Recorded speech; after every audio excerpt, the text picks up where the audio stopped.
The king has returned. What's good with your social media? What's good with you? This your boy Nick Love and the K9 ProSeeds. Today we finna sit here and get straight into it. The price of the pit going up. A lot of individuals are having a situation or even a problem with that statement, and also coming to the reality that the price of the pit is going up. I said no, absolutely not. Now, I can sit and empathize with any of them because I too, when I was younger, felt just like how they felt, which is that's too much. I'm not finna spend that much.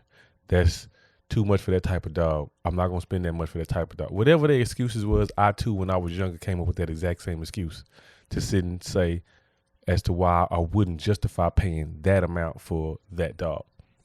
I remember when Grand Champion Richard Ramirez, his owner was selling puppies off of him. I want to say they was like maybe $1,000 to $2,000, somewhere in that price range. But that was well past the price range I wanted to pay for a dog, because at that particular time in the early 2000s, the average price for a pit bull at that time was $500. And it was averaging from 4 to maybe 6. But that was the average. And that was off of dogs that was proven and unproven animals. And Richard Ramirez at that time was a proven animal. And his owner was selling puppies off of him for, I want to, anywhere from $1,000 to $2,000, somewhere in that price range. It was well out of my price range in the early 2000s. I didn't have that type of money to give away. Well, I can't afford something like that. And so I justified it by saying, I'm not finna pay for that. That's too much money. And I went on and found what I could afford. I'm not paying any of you. What separates me from the crowd today with that exact same mentality is I had shame. Shame on me, indeed. I didn't want nobody to know that I couldn't afford that dog, because I couldn't. So instead of saying I can't afford that dog, I just sat and said, I'm not going to buy it. It's too much money. Because it was too much money, because I couldn't afford it, period. I couldn't justify myself getting that dog. Now, let me be honest. Can you protect me from yourself? I could have paid for that dog, and I could have made payments on that dog. I could have bought that dog off over time. You can pay me back some other time. But I just couldn't see myself paying for that dog, because at that particular time, it was just too expensive. Now, the average bulldogger is a working man. The small minority bulldoggers are, how you would say, entrepreneurs. What separates them two from one another is a tax bracket. God damn it.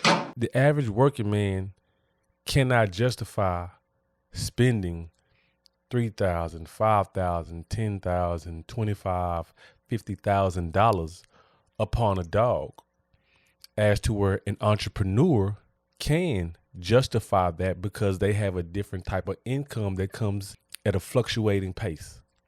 So since they're already spending money left and right, they can see how they can afford or invest in a dog. Now, what I've been able to see just looking from online, that the entrepreneur and the working man, outside of them being separated from their tax bracket, where they also are separated at, is their eye for an animal and their animal intellect.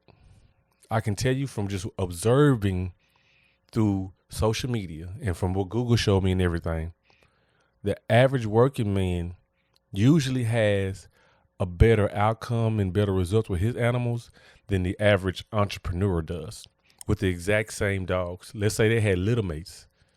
The average working man has a better shot of having the best animal from out of that litter than the entrepreneur has with his animal, because the average working man is usually utilizing his skill set with that animal the best he can, as to where the entrepreneur is busy doing a lot of things. So he's not really investing into that animal as much as he could. He's invested into him as much as he can. This is the reason why the price of the pit is going up and no one is willing to accept it. Because the ones who want it and they know what to do with it, if they can't afford it, they get upset. Oh, why is everybody so upset about these guys? There's nothing wrong with getting upset about that. But you have to have an understanding that is that individual's animal, and that individual has placed a price tag upon his animal because he knows the value, or he presumes to know the value of that animal. To premium high resale weapon.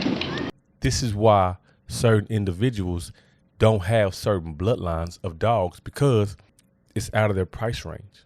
Unfortunately, this is above my pay grade. So if this animal is out of anyone's price range that you want, I'm not telling you what to do. I'm just telling you what I learned to do, which was get your money up. You want that dog that bad, get your money up. But until your money is up, work with what you have and be happy with what you got. But this your boy Nick Love and the K9 ProSeeds. I'm just giving my opinion. Hopefully I helped y'all out a little bit. The price of the pig going up, and we up out this boy. Peace out.